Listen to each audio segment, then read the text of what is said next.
Pronto, nós estamos ao vivo agora para o YouTube e para iniciar essas apresentações, vou falar aqui, olá viventes, como o nosso querido companheiro de hoje, Edu César, costuma cumprimentar seus grandes e queridos seguidores, né? Sejam todos muito bem-vindos a mais esse episódio do nosso podcast Em Cima da Hora. E hoje nós estamos aqui recebendo ele, o nosso querido comunicador Edu César, que resgata a memória do esporte, né? Acompanha os campeonatos em tempo real, sempre traz curiosidades muito interessantes aí do nosso mundo esportivo, como também da comunicação, já que a nossa mídia esportiva passou e passa por muitas mudanças e também muitas saudades, né? E é sobre tudo isso e mais um pouco, né? Também lembrando que ele fala sobre esportes, mas como ele gosta de frisar, não só sobre isso, né? Mas é isso aí, né? Estamos aqui com ele e vamos falar um pouquinho hoje sobre esporte, né? Edu, seja muito bem-vindo.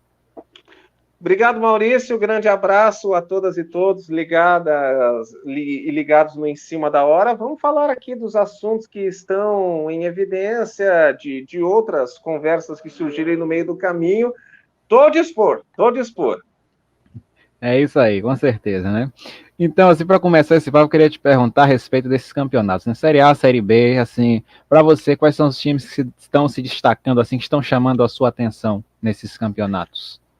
Olha, no Campeonato Brasileiro, um time que está me chamando a atenção muito negativamente, já vou falar logo do negativamente para depois a gente passar para os positivismos, indubitavelmente é o Corinthians, né? Pelo amor de Deus. O Corinthians, para se ter uma ideia, eu acho que isso acaba sendo aquela história de contra fatos, não há argumentos e tal. Nesse caso, não precisa de muito mais coisa para explicar a situação complicada dele nesse início de Brasileirão. A dupla Grenal e o Juventude pararam de jogar por algum tempo, por algum tempo, por causa das enchentes aqui no Rio Grande do Sul. O Criciúma, nesse momento, está com 4 jogos apenas. Ele tem 3 pendurados. 3 pendurados o Criciúma tem. Agora, domingo, ele vai ficar com 2 pendurados, porque ele vai jogar contra o Cuiabá. E esses times estão na frente do Corinthians. Tá bom que o Criciúma tá na frente do Corinthians pela questão de saldo de gols, que o dele é 3 positivo, o do Corinthians é 3 negativo, mas não importa, tá na frente. Pega ali a tabela, tá ali, ó, 16º Criciúma, 17º Corinthians. Quem via os noticiários das eleições corintianas antes delas acontecerem, já meio que ficava ressabiado, que era cada coisinha ali entre os candidatos, tanto o Augusto Melo quanto o André Luiz de Oliveira, que já dava para antever. Fosse qual fosse o eleito, não ia vir coisa boa para o lugar do William Monteiro Alves, que também é outro que vá com Deus e siga seu caminho mais longe lá do Parque São Jorge. Só que a coisa está ainda pior do que se imaginava. Teve um diretor, o Rubão, que deu uma declaração, foi para a Rádio Bandeirantes de São Paulo, que é um programa que eu gosto muito, que eu sempre acompanho todas as noites, quando os campeonatos permitem, evidentemente, porque tem muito jogo, e aí quando tem jogo não tem programa, que é o Esporte em Debate. E o Rubão falou um negócio que foi lamentável, que ele estava se referindo a Palmeiras e Flamengo, e aí ele disse: acabou a farra. Essa do acabou a farra vai entrar fácil no top 5 de declarações do ano quando chegar a retrospectiva lá em dezembro. Porque tudo que a gente está vendo agora em termos de Corinthians é farra, sim, mas é farra de saídas. Que a gente está vendo saída de diretor disso, diretor daquilo, diretor daquele outro. Agora, pouquinho antes de entrarmos no ar, a última notícia que entrou do André Hernan e do Bruno Andrade no UOL é que quem pode sair agora é dentro de campo. O goleiro Carlos Miguel, que ficou de titular após a ida do Cássio para o Cruzeiro, que o Carlos Miguel está com proposta de times europeus, e aí é só pagar a multa e pronto.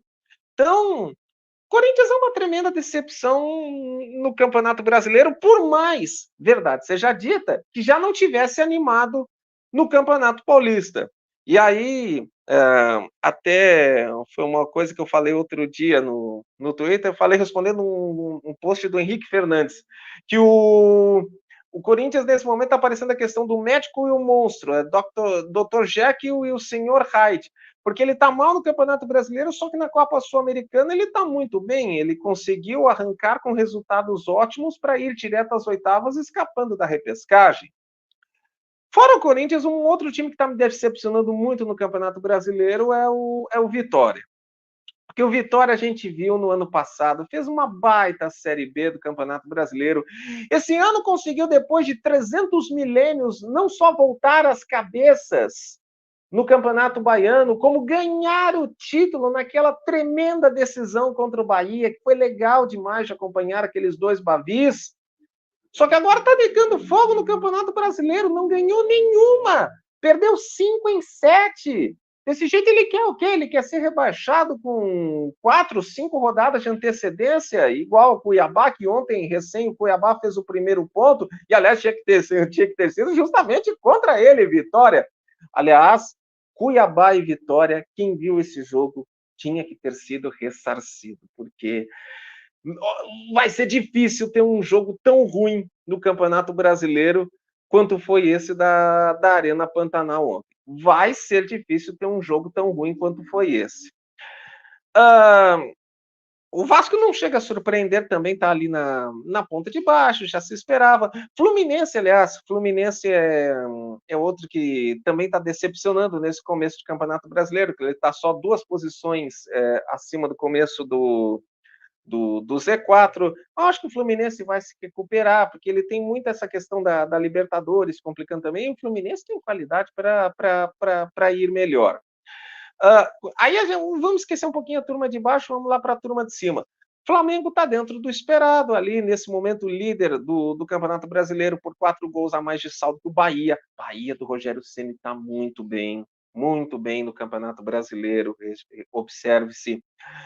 Até não sei se vai conseguir, eu não digo ser campeão, mas se vai conseguir acabar nessa zona aqui de ida direta à Libertadores.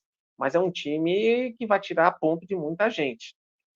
Deu uma engrenada bacana, deu uma boa ajustada e vai tirar ponto de muita gente. Botafogo está muito bem também, tem que ver se essa questão do extracampo do John Textor lá e tal pode de alguma maneira influenciar no dentro de campo, porque o time em si, o Arthur Jorge está conseguindo manter muito bem. Ele fez um belo jogo sábado passado contra o Corinthians em São Paulo. São Paulo, aliás, aí no caso São Paulo Futebol Clube está bem também, o Atlético Paranaense, o Palmeiras está um pouquinho abaixo, enfim, o Palmeiras está numa espécie de declínio técnico, por assim dizer, mas é sempre o Palmeiras do Abel Ferreira, então tem que acreditar sempre. Então, basicamente, nesse princípio de campeonato, com apenas 7, 14, 21, 28, com apenas um quinto dele disputado, aliás, não dá nem para chamar de um quinto por causa da quantidade de jogos atrasados, que nesse momento nós temos 6 jogos atrasados, aí depois de domingo ficarão 5, só que quando vier a repescagem da Sul-Americana, que vai atingir exatamente rodadas cheias do Brasileirão, aí serão 11 jogos adiados, com mais 6 entrando nessa lista, que podem ser 8, e aí ficariam 13 se o Internacional também conseguir vaga na repescagem agora no sábado. Então, mas enfim, é quase um quinto de Campeonato Brasileiro que foi disputado até agora, mas em linhas gerais eu acho que é isso para esse princípio de competição. Realmente é muita coisa aí para a gente poder falar, né? São muitos nuances, né? Muitas questões que vão surgindo, que vão acontecendo, e é aquela coisa, né? Vai se criando um clima terrível, como a gente dizendo, Galvão, vendo essa coisa assim, é realmente interessante como a gente vai avaliando o desempenho aí das equipes, né? E é justamente agora que você falou, fizemos esse passeio sobre o que tá bom, o que não tá tão bom, e eu queria te perguntar justamente sobre o Vitória, para a gente abrir essa questão dos times mais assim, para a gente dissecar um pouquinho, né? Ele retornou para a Série A depois de um jejum de 6 anos. E aí tinha uma expectativa acerca desse retorno, porque justamente ele foi campeão da Série B, fez alguns investimentos, tem a gestão do Fábio Mota, que colocou a administração do clube no lugar. O Vitória, né, ia para um espectro muito ruim, né? O time quase fechou as portas, né, por inúmeras questões ali financeiras e tudo mais. Tomaram de fato o clube de assalto, como os próprios torcedores dizem, né? E aí vem o Fábio Mota e consegue colocar tudo no lugar. E aí, tipo assim, ele parece não ter se afinado na Série A, tá lá embaixo na tabela, 19ª colocação. Fez ontem um jogo que muitos consideraram uma tortura, como você falou, assim, uma questão, né, terrível. Mas, assim, ele demitiu o Léo Condé, o técnico que deu a Série B para eles, né, no campeonato. E agora temos o Carpini à frente, mas parece que nada mudou, né? O time não conseguiu engrenar. Então, assim, o que é que falta para o Vitória começar a sair dessa zona de rebaixamento, tentar se reerguer e não cair de novo? O que é que você acha que precisa? O que é que falta no time ali para a gente poder ver o time realmente voando como se deseja? Sinceramente, não sei, Maurício. Não sei de verdade, não sei. Eu confesso que eu, até por questão particular, que todo mundo sabe, enfim, todo mundo acompanhou e tal, eu não acompanhei com tanto detalhamento o noticiário do futebol nos últimos meses, especialmente nesse princípio de Campeonato Brasileiro.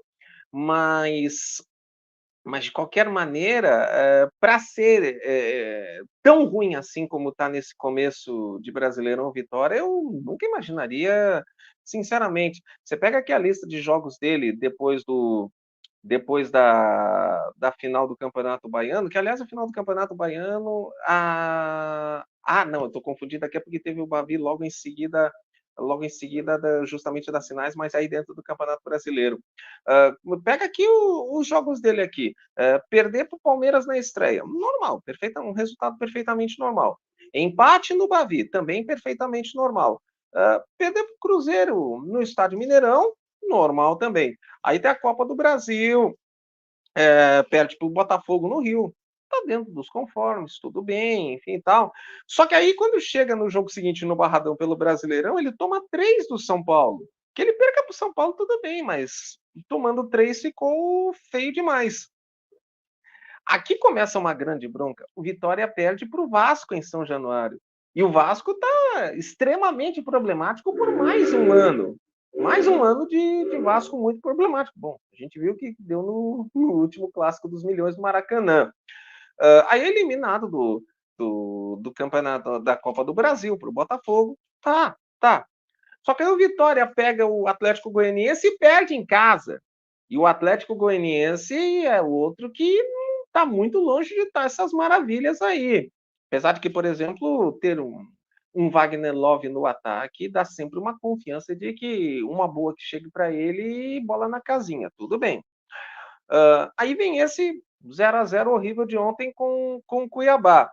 O próximo jogo do Vitória vai ser agora no Alfredo Jaconi, na próxima terça-feira contra o Juventude. Eu não tenho a mínima perspectiva de que o Vitória vai ganhar esse jogo. Acho até que nem empata. Para mim, o Juventude é o favorito para vencer essa partida. Principalmente porque nessa volta do futebol, o Juventude fez uma bela partida contra o Fluminense no sábado passado no Rio de Janeiro. Em alguns momentos até poderia ter vencido e conseguiu ganhar do Atlético Goianiense. Ou seja, o Juventude fez como mandante o que o Vitória não fez como mandante, ambos pegando na mesma situação Atlético Goianiense. E os próximos jogos do Vitória depois desse contra o Juventude são, bom, a sequência é terrível. Ele vai receber o Internacional que está procurando tentar voltar aos eixos e que tem publicamente declarado desde o começo desse ano o Campeonato Brasileiro como prioridade e não parece ter mudado essa postura, apesar da complicação toda com ter que jogar fora do Beira-Rio por causa da tragédia das enchentes aqui. Aí depois o Vitória vai receber o Atlético Mineiro, vai receber o Hulk. Dureza. Depois sai para pegar o Bragantino, que é outro. O Bragantino até não está tão bem assim quanto já esteve, mas é um time que merece respeito e consideração também. E vem de uma vitória bem boa sobre o Grêmio no último fim de semana. Aí o Fluminense vai pegar o Vitória. Aí o Vitória vai pegar o Fluminense no Rio de Janeiro.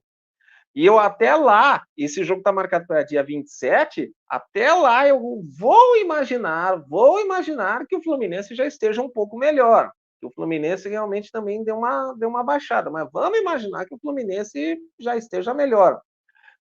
O Fluminense passou em primeiro na chave dele da Libertadores e tal. Sim, mas passou num sufoco desgraçado contra o Alianza Lima. Não se pode esquecer disso, de 0-2 para 3-2. Tudo bem, grande vitória e tal, mas convenhamos, era o Alianza Lima, né? E depois o Vitória vai receber o Atlético Paranaense, que está ali na ponta de cima da tabela, e que tudo bem, está contestado nesse momento. O Cuca teve um começo legal, teve 3 goleadas na Copa Sul-Americana, só que aí 2 derrotas minaram a questão dele a ponto de parar na repescagem. Tudo bem, mas nesse caso aqui eu também iria mais de Atlético do que de Vitória. A incógnita, que aí talvez o Vitória possa ter um pouco de boa chance, é quando chegar no dia 3 de julho, que aí ele vai pegar o Corinthians. Que aí a gente também tem que ver como é que vai estar o Corinthians nessa ocasião, se ele vai conseguir dar uma melhorada, se vai continuar nesse nhenhenhé que não vai para lugar nenhum por enquanto. Olha, é difícil projetar algo bom para o Leão Soteropolitano nesses próximos jogos que vão vir aí pela frente. É difícil mesmo.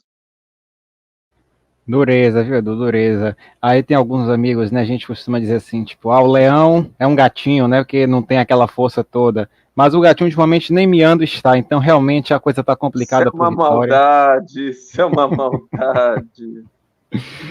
Eu vou aproveitar e fazer um pequeno passeio aqui, que o pessoal, né, um pessoal que te segue está por aqui. Temos aqui o querido Carlos Fonseca, grande Edu, falando com você aqui. Grande Carlos Fonseca, lenda do samba do Rio de Janeiro. Esse é fera. Altemir César tá dando boa noite, boa noite. Boa noite. Aí temos aqui também o querido Guilherme Souto, narrador esportivo, grande amigo, mandando um abraço. E aqui também Marcelo Maia, dizendo que está inscrito e dizendo que você merece estar aqui, né? Valeu, Marcelo, grande abraço, obrigado. Imagina, quem agradece foi o teu Edu aqui, gente. Gente, aqui o Edu não é porque eu tô rasgando seda na frente do convidado, não, mas tem uma enciclopédia como essa. Se quiser me ofender, né? Pode falar publicamente, pode me xingar, pode tripudiar, pode fazer pouco caso de mim, não tem problema. Não tem problema, sabe? De maneira nenhuma, muito pelo contrário, gente. Quando a gente para analisar, por exemplo, a gente vê, né, grandes estruturas. Saiu até o vídeo, né, do cara que estava ajudando o André Henning, né, o rapaz que trabalha nos bastidores, dizendo algumas palavras para ele poder se inspirar, né? E a gente vê como as grandes estruturas operam. E aí você vê, por exemplo, um plantão esportivo numa grande emissora, né? Como funciona, né? Aquela coisa toda da pessoa ficar no plantão, de observar tal. E o Edu pega, ele tem um computador dele, bota as páginas bonitinhas e tal, e vai acompanhando vários jogos, vai notificando. Mas o navegador ajuda, porque tem horas que o navegador dá uma complicada. Aí é complicado, aí realmente né, imagine se ele ajudasse, né? Como você trabalharia, né? Se ele travando, você já trabalha dessa forma, imagina ele funcionando, porque realmente, gente, é uma coisa assim que é de se admirar, é de se respeitar bastante o trabalho que o Edu faz. E se você não conhece ou ainda não segue, ele veio parar aqui, pelo menos vai lá, @papo de bola, passe a acompanhar que vale a pena demais, tá bom? Já digo desde já que devem se preparar, porque às vezes eu solto umas groselhas vencidas, então não é por falta de aviso, tá? De vez em quando tudo bem, eu publico informações úteis, relevantes, interessantes, mas de vez em quando também surgem groselhas vencidas que podem causar espasmos nas pessoas. Depende, porque a Fausta Perpétua é uma groselha sensacional. Não, pelo amor de Deus, a Fausta Perpétua, o que eu tinha sangue daquela mulher assistindo o Bambolê, meu Deus do céu, e eu já tô com... nem começou o corpo a corpo, e eu já tô com o sangue fervendo por causa da tal de Lúcia, eu já tô antevendo que vai me dar vontade de quebrar o televisor por causa da Lúcia, a racista. Pois é, eu vi uma cena dela que misericórdia, viu? Nossa senhora, não, eu vi também, pô, eu vi também, meu Deus do céu, é que a gente também tem que entender que aquilo era 1974, então o olhar da sociedade era outro. Bom, basta ver as barbaridades que fizeram com a Zezé Mota por causa do romance interracial com Marcos Paulo, que aliás eu estava também vendo um trecho agora esses dias, que a Thaís Araújo abordou isso com ela num Roda Viva recentemente, porque a Thaís Araújo também viveu isso de romance interracial quando fez Da Cor do Pecado com o Reinaldo Gianecchini. Só que o olhar da sociedade mudou de alguma maneira, claro que não totalmente, porque infelizmente, ainda tem muita gente que se não externa publicamente, sente por dentro o que a personagem racista da Joana Fonco, vamos ver a partir do dia 26, quando o Viva Reprisar Corpo a Corpo sente. Tem gente que não externa, mas sente por dentro isso. Mas, de alguma maneira, a sociedade melhorou a ponto do romance interracial da Thaís e do Gianecchini ser bem aceito e a novela aquela do João Manuel Carneiro ser um grande sucesso. Então, também tem essa questão. E aí, mais 20 anos se passaram, nós chegamos a 2024 e talvez mais e mais isso também, a questão do combate racial, inclusive chega a questão do próprio esporte, como a gente vê com o caso do Vini Júnior, aí que o Vini Júnior é massacrado, é achincalhado, é ofendido e tudo mais, cada coisa mais repugnante do que a outra, mas mesmo assim é como se a gente notasse ter mais combate a questão do racismo, inclusive e necessariamente de pessoas brancas que não tem que ficar contestando, o preto fez aquilo, o preto que apareceu, e coisa e tal, tem que dar apoio para a causa do combate ao racismo. É aquela velha frase, não basta parecer antirracista, tem que ser antirracista. Então, tem essa questão também. A gente vai ver uma obra de 1984 com o olhar de 2024, mas também devendo ter em mente como é que era a sociedade brasileira de 40 anos atrás. Mas, de qualquer maneira, vai ser uma experiência muito interessante, sem dúvida. Olha, Com eu metido a certeza. sociólogo e crítico de TV, tudo junto, pelo amor de Deus, não, tem coisas que eu não tinha que me atrever a fazer, porque definitivamente eu não sirvo para isso. Imagina, por isso que está escrito aí na live muito mais, e você também fala sobre tudo, né, Eden? Então, né, isso Ah, é. Quem veio aqui sabe disso, né? Quem te acompanha sabe. Mas vamos lá, o Carlos tem uma pergunta aqui pra gente, e aí vou pôr na tela, que é o seguinte. E falando do. botei o óculos aqui para olhar, porque eu estou entrando pelo celular. Eu estou entrando pelo celular, tá, gente? Até por isso também que tá esse quadradinho aqui, que não tá uma tela cheia, como tá aqui o Maurício. E aí, eu não consigo mais ler letrinhas pequenas eu não consigo mais ler letrinhas pequenas no celular sem precisar de óculos. Então, o notebook, por exemplo, eu ainda estou conseguindo ler dispensando óculos, mas o telefone eu não tem mais como dispensar o óculos aqui. Mas pode meter bala, viu, Maurício? Pronto, tranquilo. Então vou ler aqui o seguinte. O Carlos diz assim: não sei se já foi abordado, mas queria que o Edu falasse se a médio prazo os times do Rio Grande deixarão de sofrer os impactos na tragédia do Sul, esportivamente e estruturalmente, né? Bom, vamos lá então. Vamos nos deter-nos da Série A, porque acaba sendo até mais fácil para mim abordar, embora também tenha alguns de outras séries que aos poucos estejam voltando. Esse meio de semana, por exemplo, tivemos o Brasil de Pelotas jogando na série D.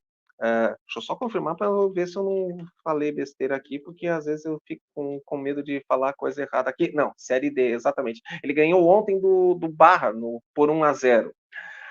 Mas então, falando sobre a questão dos times da Série A.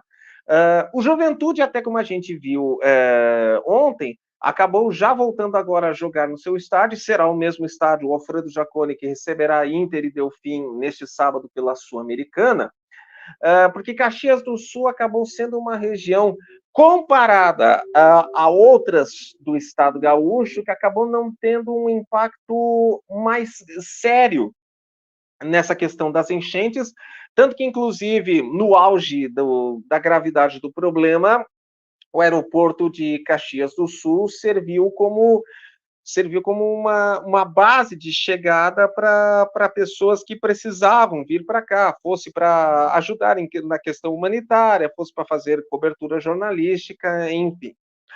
Para a dupla Grenal, a coisa já é mais difícil.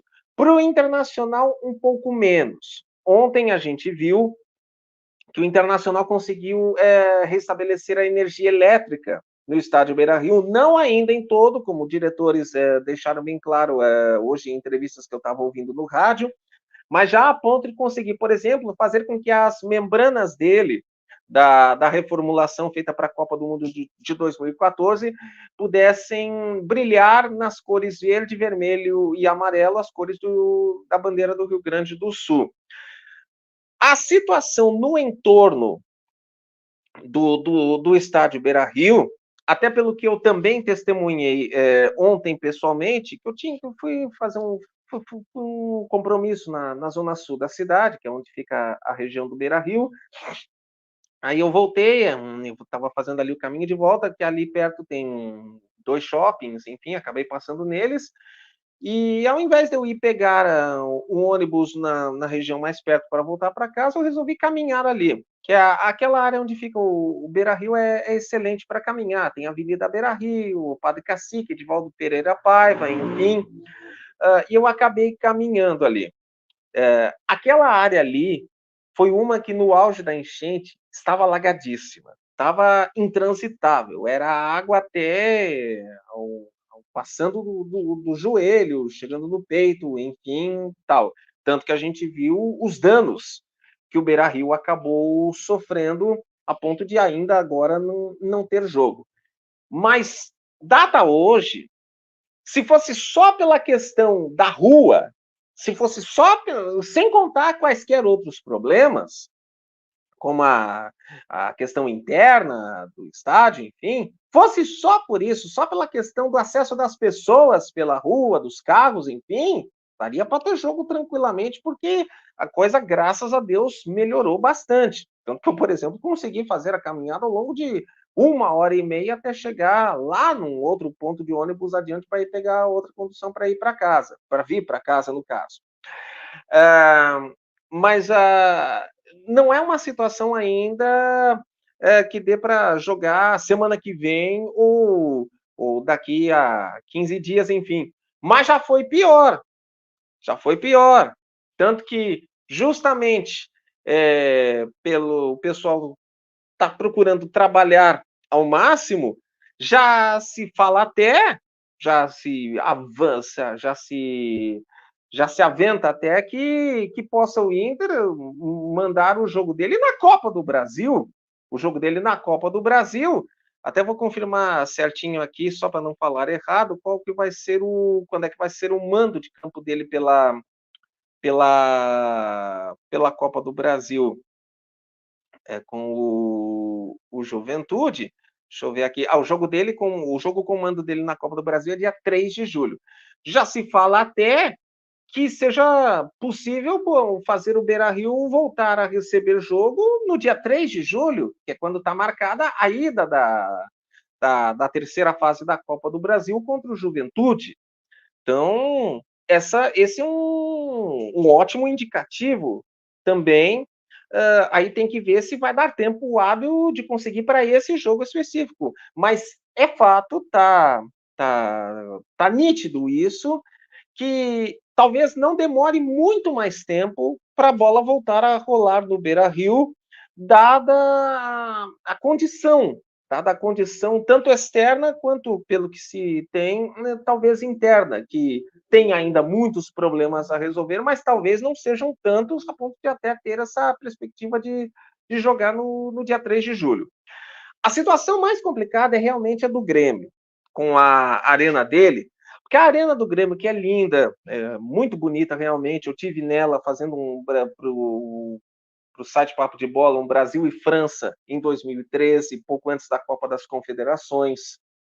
A arena cheia, linda, e aí eu dei a sorte que até naquele jogo a minha posição de acompanhamento foi três, quatro fileiras no máximo da bandeirinha de escanteio pela esquerda, na imagem à esquerda das cabines de rádio e televisão. Embora ela seja uma belíssima arena, ela está localizada numa região da cidade, que é o extremo da Zona Norte, que é talvez a região mais abandonada pelo poder público, não agora, e sim há muito, muito, muito tempo. A Arena do Grêmio foi inaugurada em dezembro de 2012. Nós estamos em junho de 2024. Mesmo que não tivesse tido a enchente, a situação continuaria muito séria. Centenas e centenas, para não dizer mesmo milhares de pessoas no entorno, o Humaitá, especialmente o Humaitá, que é o bairro onde fica a Arena do Grêmio, são completamente desassistidas, porque o poder público fica muito focado em a região central, a região central da cidade, Zona Sul, a Zona Leste, a Zona Leste talvez fosse mais lembrada na sequência, enfim, mas esse extremo da Zona Norte é muito carente. As pessoas são completamente ignoradas no seu direito de ter um bom existir naquele ambiente. Inclusive, se imaginava que quando a Arena do Grêmio surgiu, que aquela região tivesse melhorias significativas a ponto de ficar um dos melhores ambientes da cidade. Que nada! Continuam nem aí para a região do Humaitá, para aquela turma toda ali que continua abandonada. É uma vergonha aquilo, dá uma dor ver como as pessoas literalmente sobrevivem para estar ali. Então tu imagina, quando tem uma enchente como essa que teve, é claro que aquela região seria uma das mais prejudicadas da cidade e as pessoas ficariam mais ao Deus dará, mais entregues à própria sorte do que já estavam. Tanto que, inclusive, é por causa disso também, que está acontecendo desde hoje até sábado um mutirão social para ajudar pessoas dessas regiões, bairro Humaitá, bairro Navegantes, bairro Vila Farrapos, que foram os mais afetados do entorno, um mutirão social que está acontecendo justamente na Arena do Grêmio, que foi muito afetada também pela enchente, está completamente inviabilizada. O gramado não tem como sequer pensar em fazer nada. Tudo por dentro está extremamente prejudicado, tanto que é por isso que se fala que do risco de que o Grêmio não consiga voltar a jogar na sua arena ainda este ano. Então, é basicamente, pegando os times da Série A para esse ilustrativo, são os três patamares de situação. O Juventude está com a vida estabilizada para conseguir jogar, para conseguir fazer as suas atuações, as suas atividades normalmente. O Internacional está com essa perspectiva de que consiga em breve voltar conseguindo botar mais algumas coisas em ordem.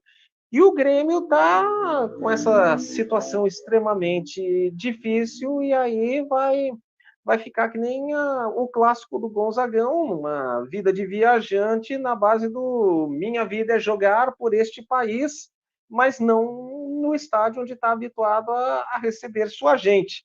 Inclusive, até vale citar que sábado o Grêmio agora vai decidir a classificação dele para... No caso, a classificação ele já decidiu, ele vai definir a posição dele para as oitavas da Libertadores, no jogo contra o já eliminadíssimo de tudo, Estudiantes.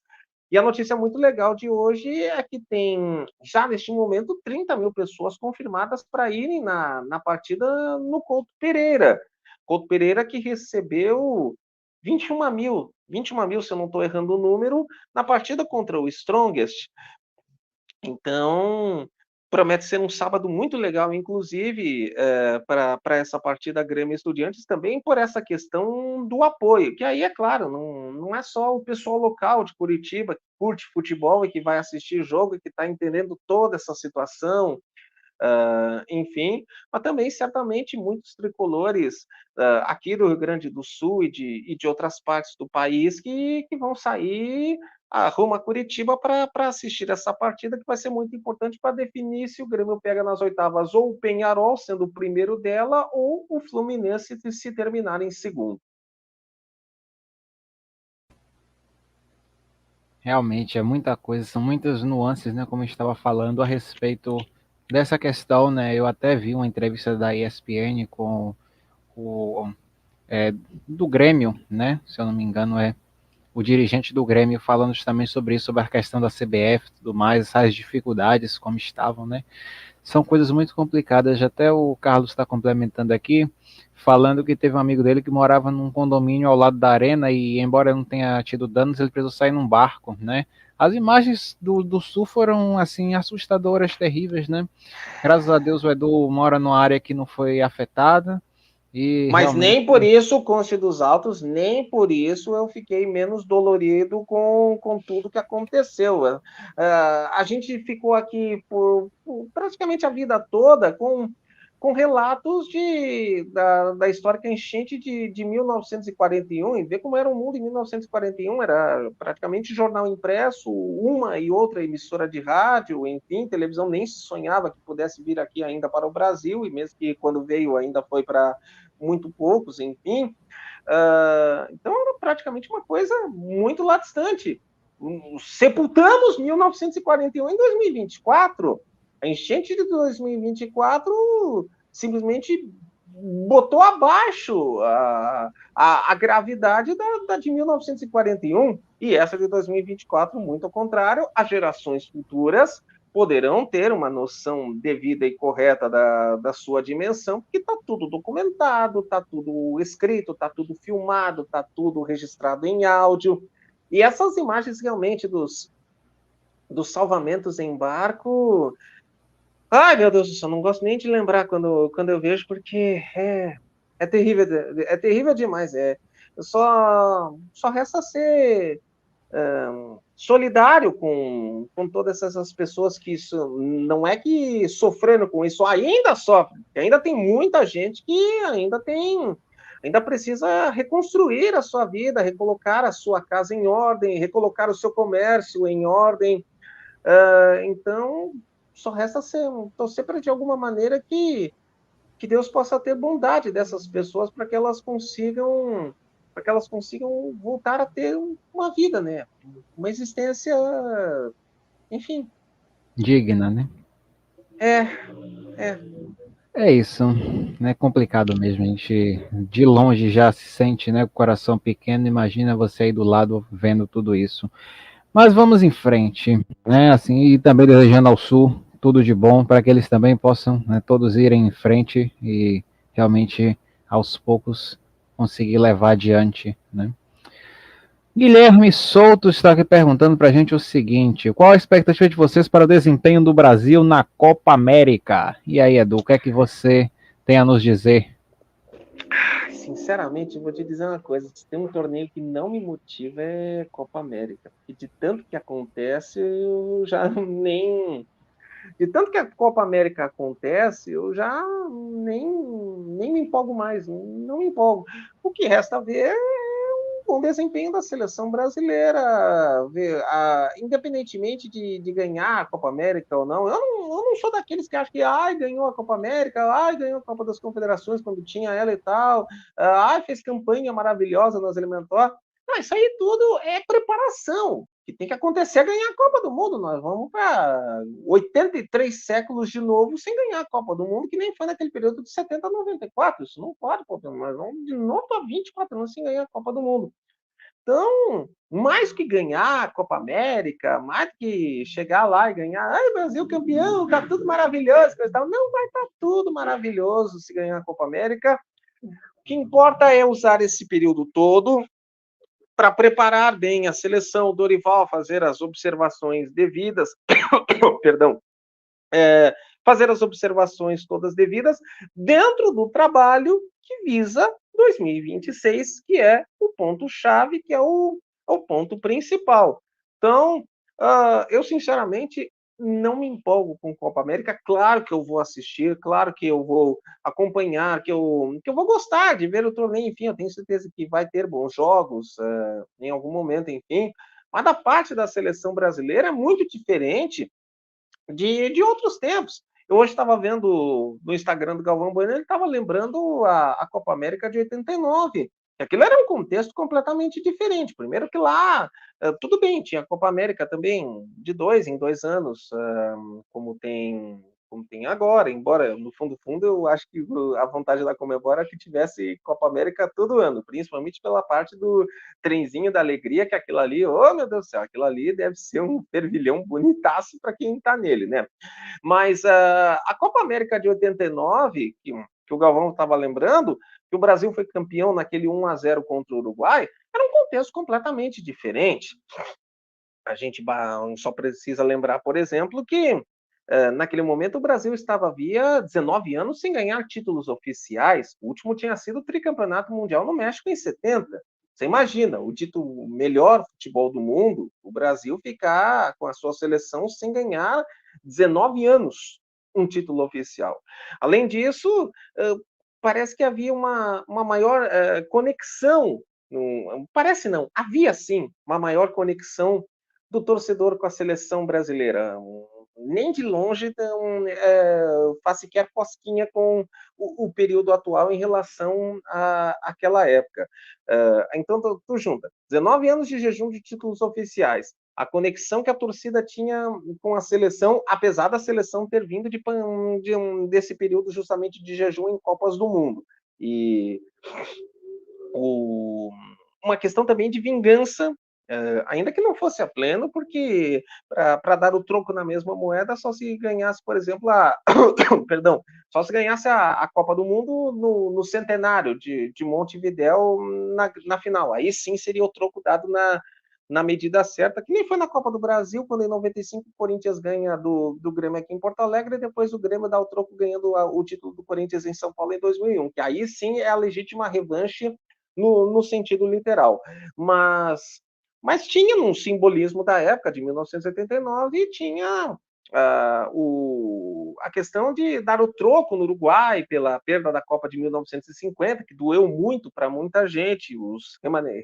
Os remanescentes daquela época também sentem muito aquela perda até hoje, talvez proporcionalmente tanto quanto ou até mais do que o 7-1 de 2014, enfim. Isso tudo eu só estou dizendo porque a questão da Copa América, a Copa América tinha uma importância lá atrás, como hoje não tem. A última Copa América que eu me lembro de ter vibrado a pleno foi na final de 2004 contra a Argentina, quando dá aquele gol do Adriano aos 47, lá vai pedrada do segundo tempo, e depois o Brasil ganha nos pênaltis. Ali eu vibrei muito. Ali eu me emocionei e tudo mais, enfim. Nem nos títulos posteriores eu não senti a mesma coisa. Nem quando o Brasil tocou 3-0 na Argentina em 2007, na Venezuela, com direito a gol contra, nem ali, nem no título de 2019, enfim. Então, eu acho que a Copa América tem que ser mais isso, tem que ser visto como mais uma preparação para o Dorival Júnior ir botando a seleção em ordem dentro da sua filosofia de trabalho, com vistas à Copa do Mundo. Isso é o primordial, mais do que eventualmente ser campeão e tudo mais. É isso, né? Agora eu só tenho uma coisa a dizer sobre essa questão de Copa América, eu vou deixar aqui no banner, que é o seguinte: de 1970 a 94 foram 24 anos, de 2002 a 2026 temos aí um período de 24 anos também. Então... Bom, Stevie Wonder cantava que superstition ain't the way, ou seja, superstição não é o caminho. Mas quem é que vai tirar o direito desses e daqueles de serem supersticiosos? Eu que não farei isso. Pois é, pessoal, daqui a pouco nós voltamos para ler mais comentários, vocês estão aí mandando mensagens, perguntas, em breve volto para poder ler tudo direitinho. Agora vamos continuar falando um pouquinho sobre essas questões do campeonato, né, que são muito interessantes para a gente também, além das perguntas de vocês, que são maravilhosas aqui, né, interagindo com o Edu, mas eu queria perguntar ao Edu, porque é o seguinte, nós falamos de um time que subiu, que foi o Vitória, né, fizemos aquele passeio a respeito do time, aí falamos dele que subiu, vamos falar agora de um time que desceu, que foi o Santos, né, está em terceiro lugar, na Série B, no campeonato, até o momento. E o que, é que você está achando da temporada que vem sendo feita? Tem chance dele voltar à elite do futebol? O que, é que você está aí achando desse time? Pelo amor de Deus, se o Santos não voltar para a Série A no ano que vem, meu Deus do céu, né? Perdão de novo. Em primeiro lugar, tem que deixar muito bem claro uma coisa. O time do Santos não melhorou nada em relação ao ano passado. Então, talvez em algum aspecto até tenha piorado. Apesar dele ter ido razoavelmente bem no Campeonato Paulista, enfim, pelo menos chegou no... Pelo menos passou de fase, como não vinha passando nos últimos anos. Mas tem que ser suficiente isso que está aí para conseguir um dos 4 lugares. Faça-me o favor, né, gente? Não é possível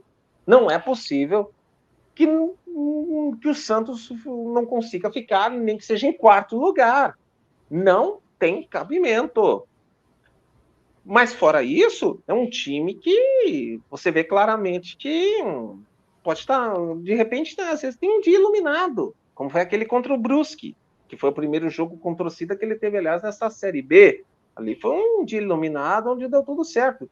Mas aquilo ali não vai ser sempre. Tanto que a gente viu agora que nas últimas 5 partidas, o Santos perdeu 3. O Santos perdeu 3 das últimas 5. E como muita gente lembrou, inclusive, o Corinthians de 2008, para pegar um outro paulista numa situação, um outro grande paulista numa situação de Série B em pontos corridos, que foi aí um caso diferente do Palmeiras de 2003, mas já igual ao do Palmeiras de 2013.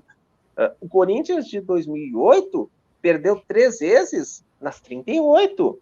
É lógico, é evidente que o Corinthians de 2008 era muito melhor time do que o Santos atual. Tanto que a gente tem que lembrar que o Corinthians de 2008 decidiu a Copa do Brasil com o Sport. Perdeu no gol fora de casa, que valia o dobro no Morumbi. Aliás, valia o dobro, não, valia desempate. Não gosto quando diz esse negócio de gol fora vale dobro e tal, enfim.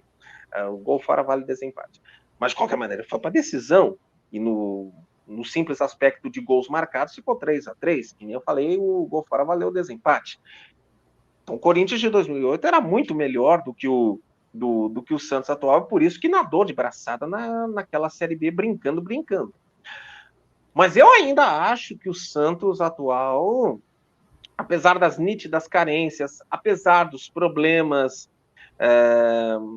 tem que ficar entre os 4. Não tem cabimento. Se o Santos não conseguir voltar para a Série A no ano que vem, eu não sei o que vai ser sinceramente do Santos. Eu talvez não chegue ao ponto de dizer que se o Santos não subir, ele fique numa situação periclitante, como tipo o Cruzeiro, que demorou muito tempo para conseguir voltar à elite recentemente, e precisou chegar o Ronaldo para tirá-lo do buraco no qual estava enfiado, ou então como o Grêmio de 2005, que em 2005, se o Grêmio não consegue subir naquele jogo contra o Náutico, ele ia ficar numa situação entregue à própria sorte, como era admitido até na época. Então eu acho que o Santos ele tem que botar o dedo na tomada. Ele não é ruim ao ponto de, por exemplo, ter o risco na próxima rodada de ficar fora do G4. Eu, pelo menos, não acho. Que nem eu falei, eu não acho o time do Santos propriamente uma maravilha. Muito longe disso. Mas tem que estar entre os 4. A concorrência não é tão melhor assim, mas a ponto do Santos não ficar entre os 4. Mas tem que voltar para os eixos logo, porque só essa questão de já ter perdido terreno a esse ponto de ter sofrido 3 derrotas nas últimas 5 partidas acende um enorme sinal de alerta. A gente viu o jogo de segunda-feira contra o Botafogo de Ribeirão Preto em Londrina. O Botafogo não foi melhor do que o Santos em campo. O Santos atacou muito. Ele acabou acertando a trave muitas vezes, enfim. O que faltou ali foi mais competência. Botafogo mereceu ganhar o jogo, mesmo não sendo melhor no volume de criação do que o Santos, porque aproveitou melhor as poucas chances dele. Em dado momento, se não me engano, perto do fim do jogo, estavam, acho que 22-5 em finalizações para o time do Santos, por aí. Não era algo tipo 32 do Flamengo contra o Vasco, mas mesmo assim representava bem a superioridade do Santos. No entanto, é aquela história, é como dizia o lendário saudoso narrador Enio Rodrigues de Araraquara para o mundo, o que vale é bola na rede. E o Santos não soube botar a bola na rede. E isso é um problema que o Carille e os jogadores precisam aprimorar. Uma boa chance para isso é no jogo de amanhã contra o Novo Horizontino. Até deixa eu confirmar aqui. O Novo Horizontino até está intermediário nessa. Quando a gente vê assim a tabela, só que o Novo Horizontino está com 11 pontos. Se ele ganha, ele vai para 14. Aí ele já fica a 1 do próprio Santos. E aí ele teria que depender de resultados paralelos, de dar uma tremenda felicidade dos resultados ajudarem para ele ficar mais perto do G4 com vistas a outras rodadas. Que isso aqui também é outra coisa interessante. Não se ache que um time, por estar intermediário na tabela, que ele está necessariamente ruim. Do Goiás até o Novo Horizontino, do primeiro ao 11º colocado, são 6 pontos de distância. 6 pontos em 2 rodadas podem mudar muita coisa. O Santos precisa mudar, mas tem que agir imediatamente nesse sentido. E amanhã é um bom teste para isso lá no Jorge Ismael de Biasi. Isso, vamos esperar aí para ver, né? Tem muita coisa, muita água ainda para rolar, para terminar aí esse campeonato, essa Série B. E aí vamos voltar agora para os comentários aqui da galera. Pessoal, vocês têm algum comentário para fazer para o Edu, né? Pode estar anexando aí. Podem Né? perguntar tudo, só não respondo o número da carteira de identidade. Essa é a única coisa que eu não digo, não. E nem o tamanho da cueca que eu visto. Isso eu também não visto, isso eu também não digo, até porque estou em processo de emagrecimento de peso. Eu já perdi quase 11 quilos nos últimos tempos. Maravilha, é isso aí. Então, tem algumas coisas que não podem ser mesmo ditas, né? Alguns segredos. O mágico não revela todos os truques, né? Pois bem. Então, vamos ver aqui. O Altemir está perguntando para você o seguinte.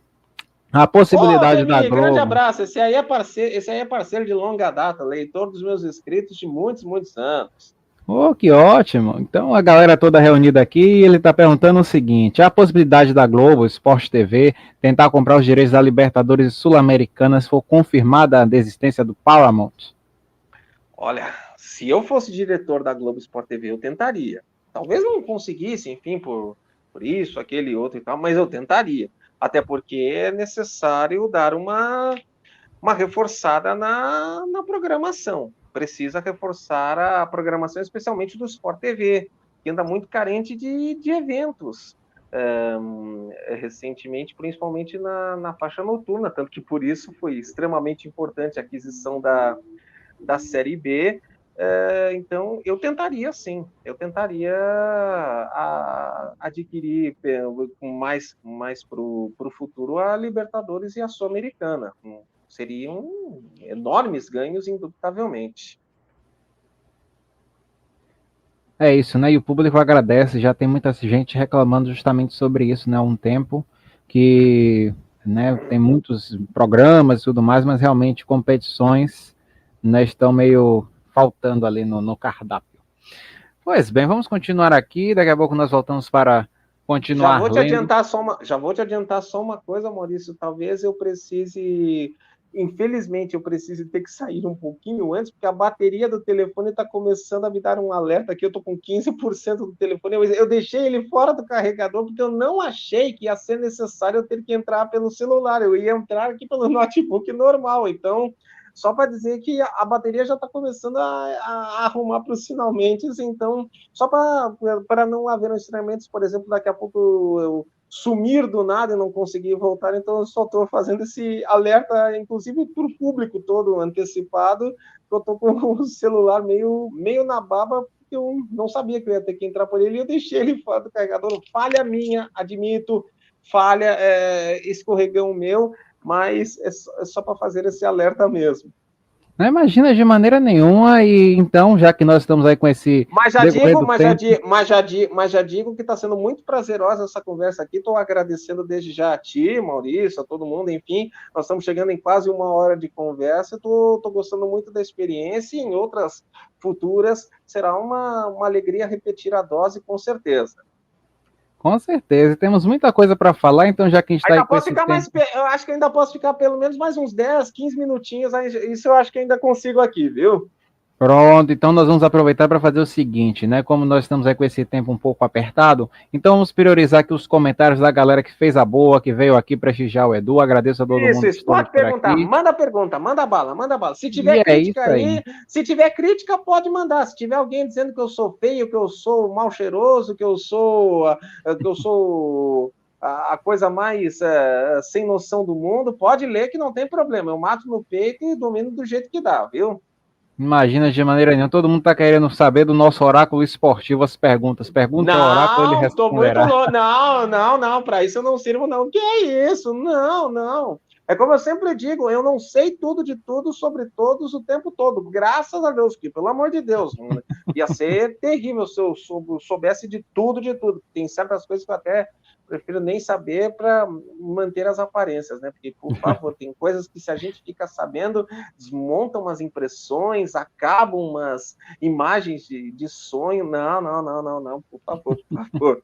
De desilusão já bastam os problemas da vida. Tem certas coisas que é melhor fazer de conta que não estão acontecendo, não. Com certeza, viu? Mas então vamos lá. O Carlos está perguntando o seguinte aqui, interessante para falar um pouco, abrir essa questão sobre o Vini Júnior, pela parte esportiva, né? Dá para cravar que ele é o favorito à bola de ouro ou tem que secar o Mbappé na Eurocopa? Né? O que, é que você acha?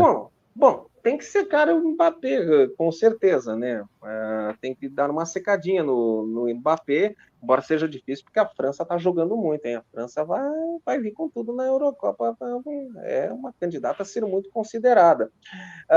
Mas eu não sei se só a bola no pé daria o título de melhor para o mundo para o Vini. Pode ter alguma questão de politicagem no meio, coisa de bastidor, enfim. Mas o Vini está merecendo muito esse prêmio, porque ele joga muito. Pô, ele foi decisivo em 2 finais de Champions League consecutivas. Isso aí, isso aí eu acho que dá um belo crédito para ele. Eu acho que é um candidato a ser bem considerado. É isso, o máximo respeito, né? Ele realmente merece estar onde está, né? Fazendo muita coisa legal, assim, um timaço. O Carlo Ancelotti, né? Enfim, dispensa comentários o que o Ancelotti Mas faz. cadê o Carlo Ancelotti na CBF? Ô, Edinaldo! Ô, Edinaldo! Cadê o Ancelotti na CBF? Pô, Isso é propaganda enganosa. Vou mandar a CBF né? ir lá para o PROCON. Para pequenas É, causas olha, também. E quando não eu paro para reclame pensar aqui! nisso, E não reclame aqui! quando eu paro para pensar nisso, é uma dor de cabeça terrível, porque olha, o que eu sonhei em ter o Mister Carlo Ancelotti por aqui, não foi brincadeira. Aí tem outra pergunta do Carlos, que é o seguinte, vamos ver. Ampliando a seara para além do futebol, boas perspectivas para o Brasil nos Jogos Olímpicos daqui a 50 dias? Podemos ter um resultado melhor que Tóquio, mesmo sem a seleção de futebol deles?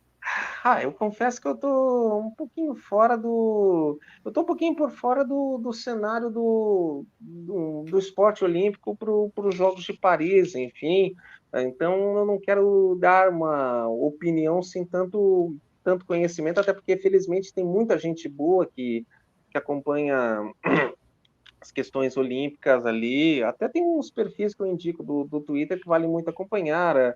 Surto Olímpico, Olimpíada Todo Dia, Seu Esporte, Pio Esportes, o Demetrio Vecchioli, que é um baita jornalista de esportes olímpicos, enfim. É uma galera muito boa que está mais aprofundada para falar nesse sentido do que eu. Eu vou torcer muito, enfim, eu vou torcer muito e acho que talvez até seja dói, pode parecer estranho eu dizer isso, mas talvez seja melhor o futebol masculino não estar na Olimpíada esse ano, porque aí vai abrir mais visibilidade para os outros esportes. A própria seleção feminina de futebol, que tanto tempo bate na trave, está louca para conseguir essa medalha de ouro bendita.